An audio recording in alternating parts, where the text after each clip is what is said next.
Hey guys, what's up? Welcome. Ragnarok here with it's just going to be a short video today. We're getting very close to the 10 times chaos campaign, which we're going to do as soon as I hit 1,000 subscribers.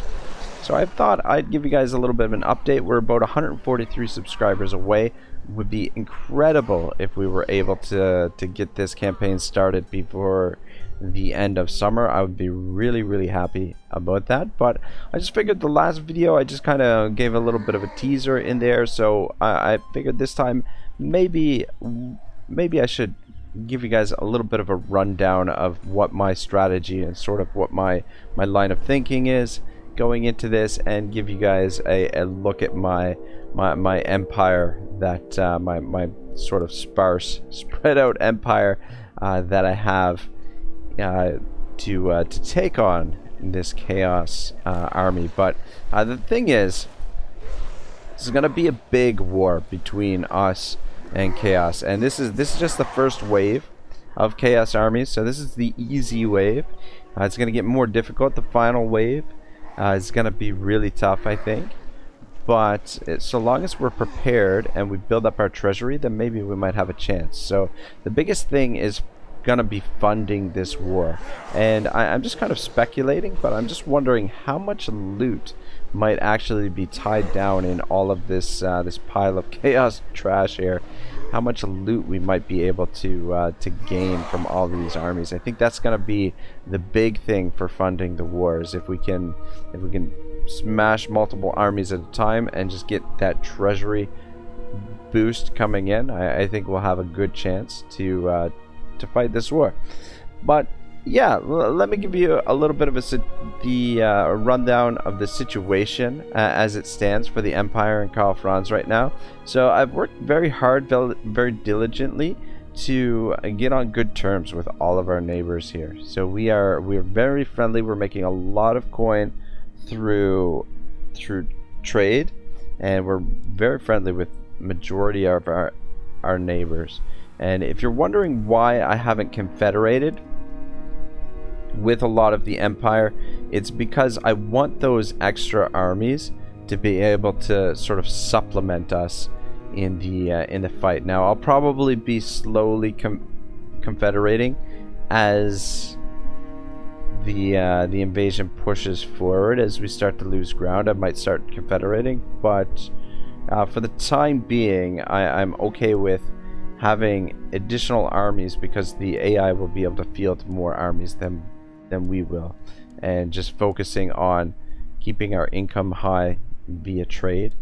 What are we making exactly from trade? 13,807 through trade, and we've established a trade guild, which is giving us +10 movement for all our armies, additional income faction wide, and additional trade faction wide. Now the thing that I'm worried about the most, actually, well, initially anyway, is that I'm worried that Uthlon could burn that the entire island. So I'm thinking that we're gonna have to send at least 2 armies over to support here, maybe more, but I'm thinking that here at Massive Oracle that we send armies from here. Now what I'm thinking is it's probably going to be Geld and Volkmar. I think would be ideal for that, but we'll see. Well, what the hell did I just press to? I think the income just went down. Wasn't it just over 20,000? I don't know. I haven't done anything. Just clicking on the settlements. Anyway, it's weird. This number changes on occasion. I'm not sure why. Yeah. Anyway. Yeah, so the situation. I've got a couple of... I was about to actually do a bit of a reshuffle with my armies here, because I wasn't quite ready for chaos as of just yet. But this is just sort of mixed bag. Anytime these guys are available, I've been recruiting them because they're a little bit stronger than the normal troops. But ideally, we want the these handgunners in Franz's army. So we'll be switching them, and we'll be getting more. Now, the way that I've kind of been thinking to design the armies is essentially to have a ranged army supported by more of a muscle type of army. And essentially in situations where we want to get more troops on the battlefield than the enemy, such as giving AI control, we want the AI to have control of an army like this rather than an army like this. So that's kind of what my thinking is there. This isn't, you know, perfect build by any stretch of the imagination, but I have found that it's been working fairly well for Franz and with the light wizard here. So actually, this is actually good that I've loaded this up because it's giving me a bit of a refresher. This army up here is just sort of like a jack of all trades army. With the exception of they don't really have cavalry, but I think this army is going to end up being commanded by Felix, because we do have him in our, sorry, by Gotrek. We do have him in our available pool, and that's because he was killed earlier on, and there was a bug with Gotrek and Felix. But we'll be able to replace in a few turns Shadow Walker here with yeah, usually any of my generals that have the cunning trait, I usually name them Shadow Walkers. But yeah, my idea is what I'm thinking is if we can get this general in combination with I've got a bunch of agents. All of these guys are Shadow Walkers as well, so they're going to end up in his army. And what I'm thinking for his army, I was actually sending him to Talabheim to recruit Knights of the Blazing Sun. So what I'm thinking is to build his army with the Empire captains. So Empire captains, these Ode Riders with grenade launchers, and the Knights of the Blazing Sun, supported probably with Hellstorm rocket batteries. It's kind of what I'm thinking. For Volkmar's army, I was thinking something along the lines of... Actually, I haven't quite decided what I was going to do with Volkmar's army, but I'm thinking the Great Swords will perform better in Geld's army, because Geld gives them a bit more armor, so they'll be a bit more durable. But I'm thinking to put these mortars and these Great Swords in Geld's army, and then I'm not sure what else that I'm going to support them with. But for Volkmar, what I was thinking was primarily warrior priests and demigryphs, demigryph knights, which will be recruiting a lot of these guys with halberds. So yeah, see, he's another thing that I should probably mention is my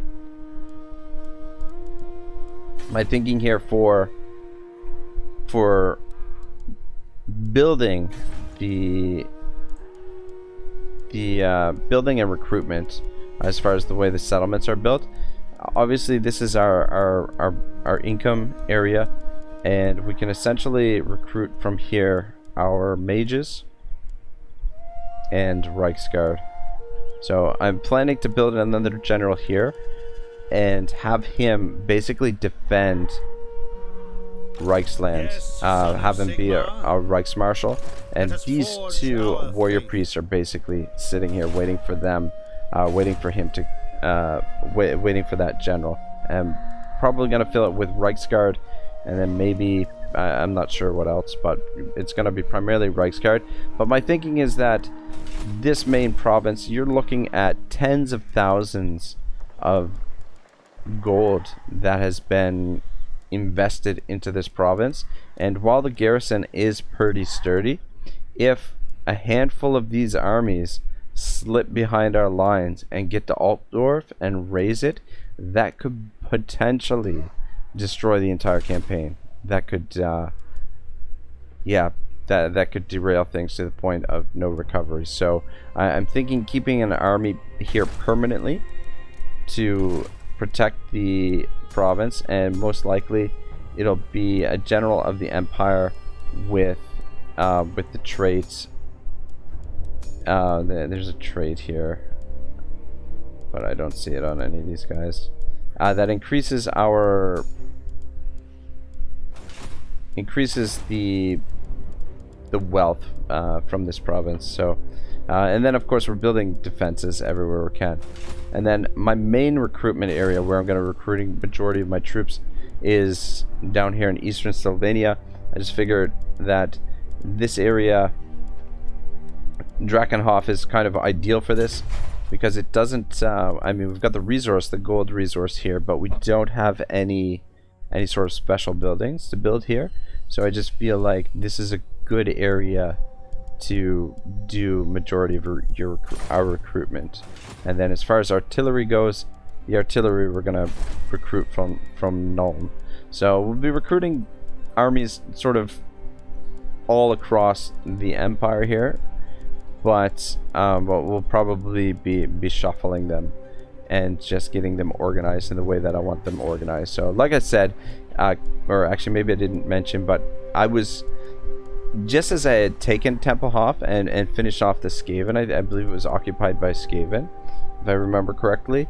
Just as I had taken Tempelhof, it triggered the Chaos Rebellion. I was honestly hoping that the Chaos Rebellion would be like maybe another 10 turns, just to give me a little bit of time to get a little bit more organized and reshuffle the armies. But I'm going to be sending a few armies northbound right away.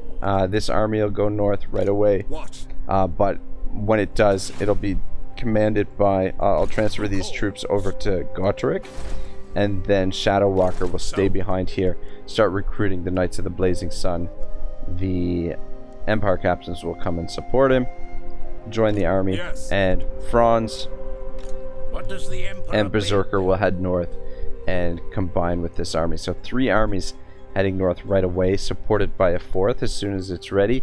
And then down here, Volkmar is going to recruit his stack as quickly as possible. So it's gonna be really stressful on our supply lines getting these armies, but I'm kind of hoping, like my idea behind this army is just to create the anvil for our hammer, and it's relatively cheap. I mean, these war machines are not cheap, but they are very, very good, and I think having a couple armies like this will be very, very beneficial, especially if we give them AI control. Because I mean, you look at that melee defense, 52, 51, 57, and these guys, the Eldred's Guard, have armor 85, which is pretty sturdy.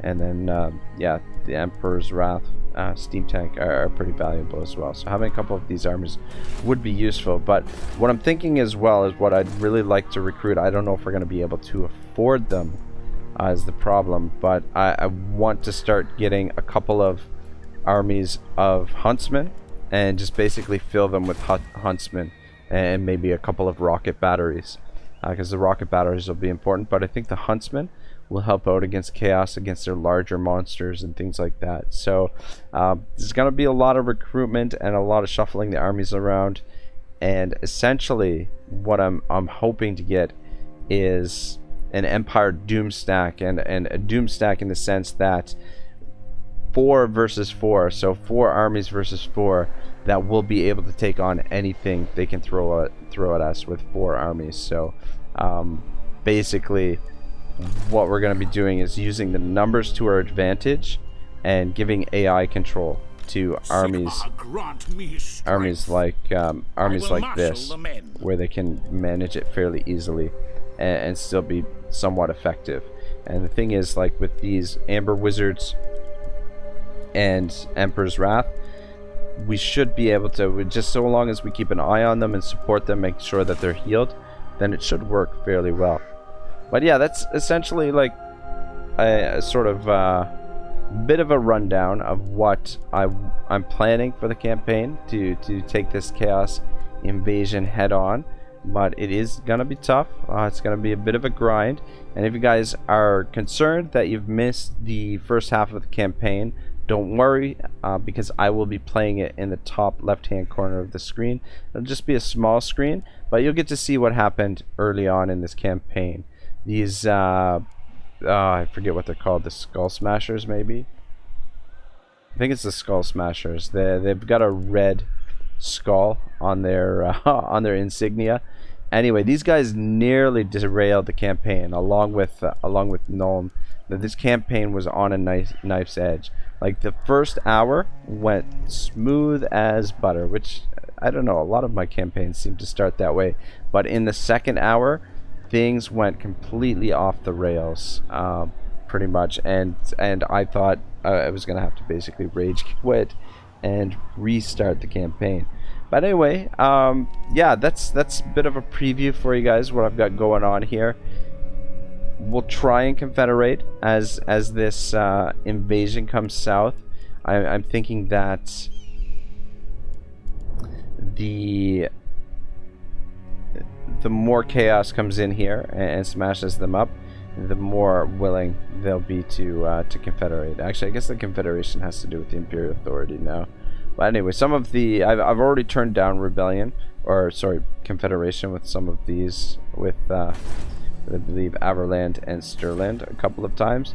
Like I said, I'm just delaying it because I'd like them to field some troops and help us with this rebellion, but it's probably going to be essential for us to take this territory and start getting the resources from it so that we can field more armies. It'll be more beneficial if I have control of the armies. Oh, and one final complication actually is Kislev. We have to keep them alive for a little while because old Volkmar's quest for the Jade Griffin, which is an extremely important item, raise or sack 2 different settlements belonging to following race. Kislev. Great. Yeah, that's yeah.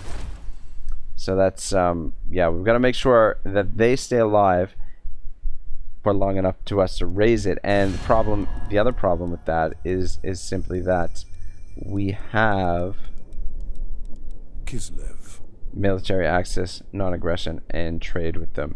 So I have to cancel all of this stuff. God, that's gonna hurt. 1,000 income we're getting from that. Anyway, that's a steam tank right there. Yeah, so that's the situation, guys. Whether or not we're going to be able to hold back the Chaos Hordes, we do have Lightning Strike as well to use. And essentially, I'm hoping to knock out 4 armies at a time with the Empire Doom stack. But that's a lot. Anyway, yeah. As soon as we hit 1,000 subscribers, we start this bad boy and get it kicked off. I'm actually very tempted to start it right away anyway. But yeah, we'll just sort of wait a little bit longer and see if we can get to that 1,000 sub goal. So thank you for watching today, guys. I'm going to post another video later on. It'll be a battle, so I'm taking the day off from streaming, and then I'll get back to streaming tomorrow. More than likely it will be Altharian once again. So have a great day. Don't forget to subscribe. Really would help the channel out. And yeah, thank you for watching, guys. Ragnarok signing out.